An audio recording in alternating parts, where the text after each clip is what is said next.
I will be very honest, hindi siya masyadong nagkakaroon ng... If you're going to notice, mga kamukha, ayan o, kitang-kita yung difference. Ito, nag-brighten, nakaka-minimize din siya ng pores ha. Hindi ako masyadong nagre-reveal ng underarm eh. Yung difference nilang dalawa, o ayan o. Pambansang kinipig, Sir Lawrence ang galing. Basta honest, review sa'yo ay sasabihin. Pambansang kinipig, sa kanya ang hihiling. Basta produktong salit, lahat ay bibiin. Hi mga kamukha, tayo pinagbabalik. Ako po si Sir Lawrence, ang inyong pambansang human guinea pig. Heart, heart! Para po sa video natin ngayong araw na ito, usapang sunscreen na naman nga po tayo. At yung brand na i-review po natin, sikat po sila sa mga supplement.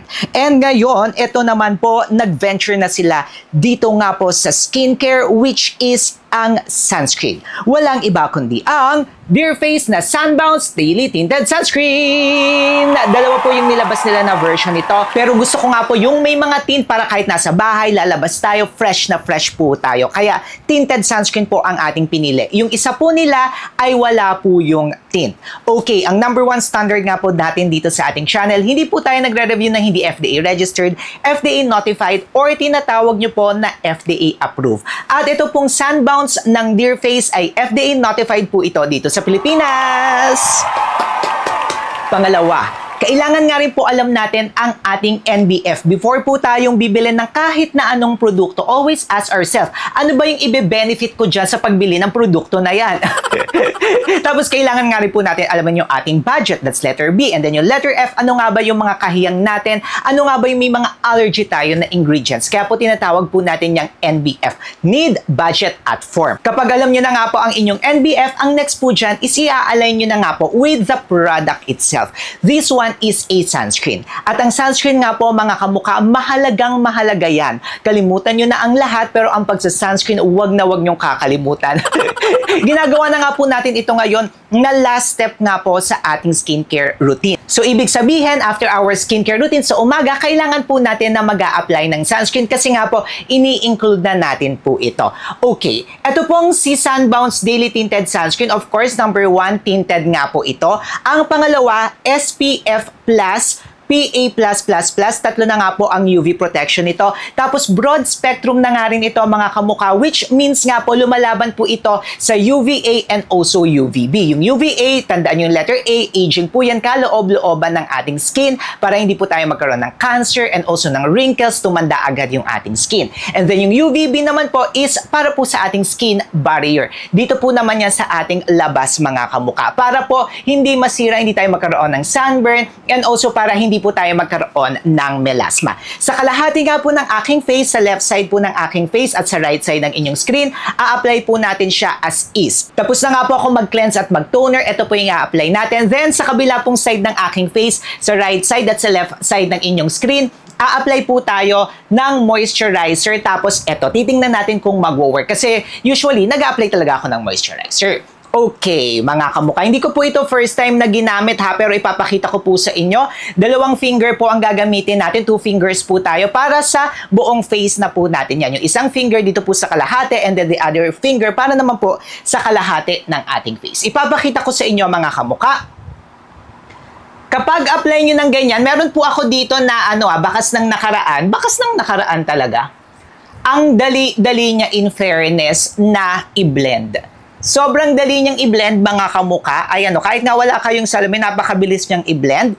And at the same time, may scent po siya ha. Yung scent niya is medyo amoy po siya na vanilla mga kamukha. Pero napansin ko dito, very hydrating siya sa ating skin.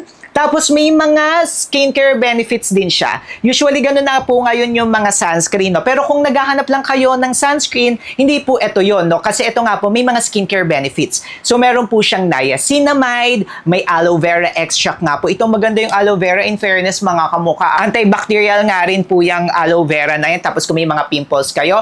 Then meron nga rin po itong vitamin E. Kaya talaga nakaka-nourish or nakaka-hydrate ito ng ating skin. Kaya kung makikita nyo, ang bilis-bilis niyang i-blend mga kamukha. Tapos, walang pamumuo, wala rin siyang white cast. Pero when it comes to coverage I will be very honest, hindi siya masyadong nagkakaroon ng coverage. Very light coverage lang siya. But if you're going to notice, mga kamukha, ayan o, kitang-kita yung difference. Ito, nag-brighten, parang ang ganda-ganda, pati yung aking eye bags on. But if you have imperfections, mga kamukha, hindi niya po yun mako-cover. Pero kung pabilisan at pabilisan lang ng pagbe-blend, pabilisan lang, ganyan na yung standards natin ngayon, ang ganda niya. In fairness, nakaka-minimize din siya ng pores, ha? Yun yung kagandahan niya. But when it comes to coverage, yun lang talaga yung medyo problem ko. Okay, sa kabila naman po, apply tayo. Ito favorite ko from Eye White Korea. Dito naman tayo sa kabila. Lalagyan natin itong ating kabila.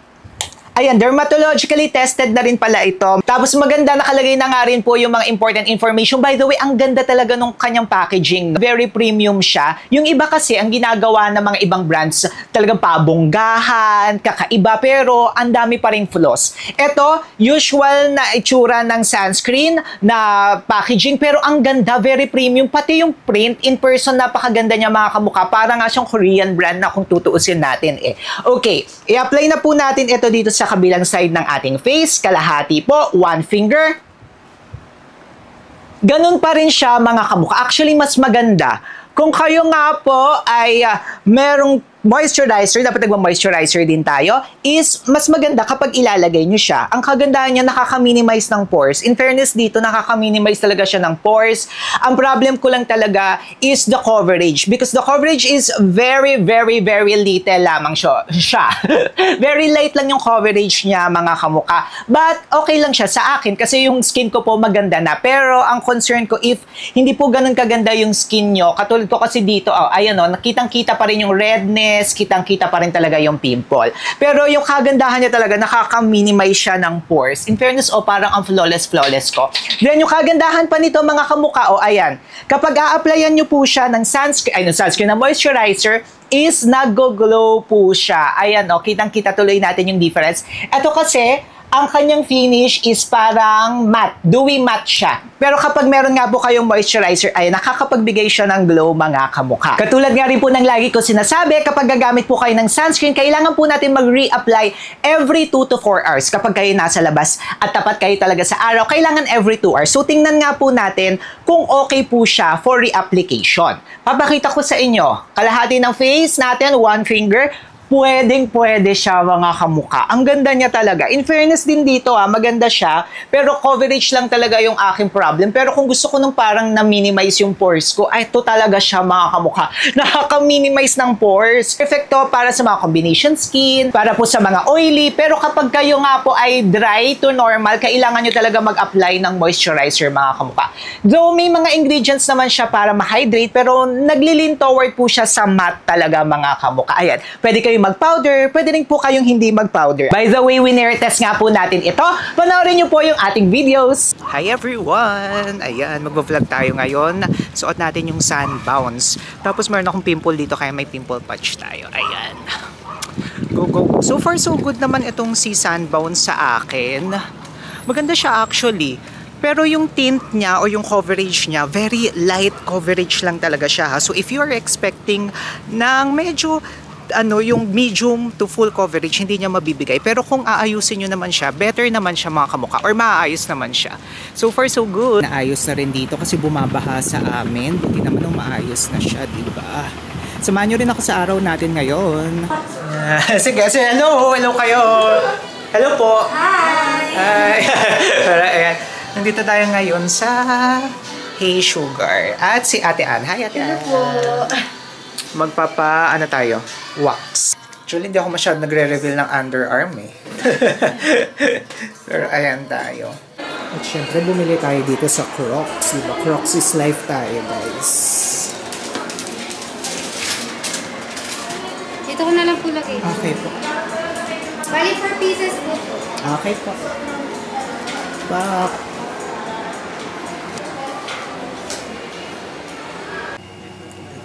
Hilod at hilod. May shoot tayo ngayon. Shoot. For marketing.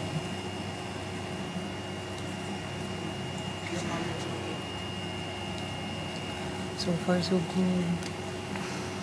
Ilang araw ko na nga po siyang ginagamit at I am really happy. In fairness, hindi rin tayo dito nag-breakout. Tapusin ko nga lang po yung ating itsura. Gamit tayo nitong daily dose. May SPF 50 na nga rin po ito para sa ating face. Tapos sunscreen na nga rin po yan mga kamukha. Tapos ito nga po ay, ayan, siya ay cheek tint. Tapos pwede rin sa eye area natin. Di ba napakabilis lang nila?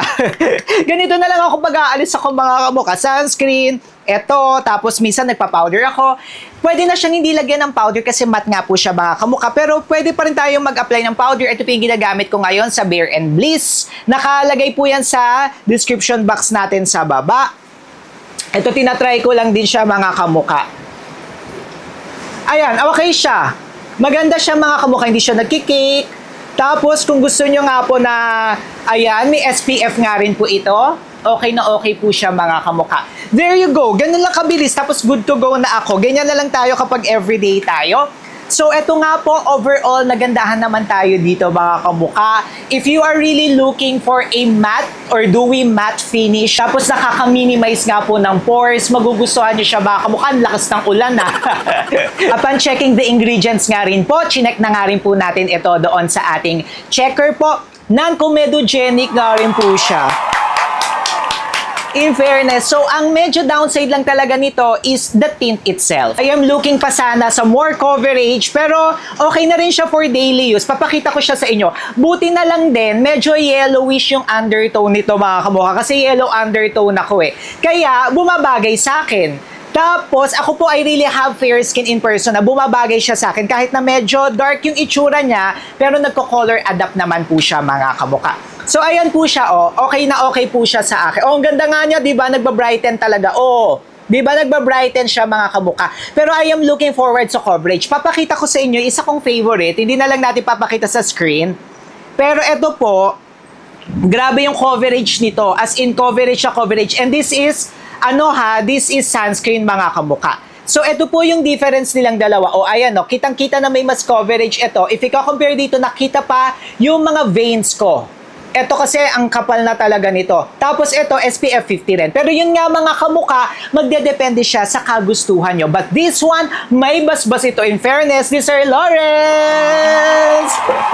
Kayo mga kamukha, anong masasabi nyo dito sa Dear Face na Sunbounce? Pasado nga rin ba sa inyo? O okay na okay sa akin ito? Mag-comment kayo dyan sa baba. Maglalagay nga rin po tayo ng mga legit shop. Nandyan po yan sa cart or nasa description box sa baba po natin. Syempre, kung gusto nyo po magpaputi, hindi po pwede na aasa lang tayo sa isang produkto. It must be really combination of different products, panglabas at pangloob. May separate video po tayo niyan. Eto na yan mga kamukha, syempre mag-subscribe na rin po kayo kay Sir Lawrence. Paano ba yan mga kamukha? Magkita-kita po tayo sa susunod nating video. Click nyo na to!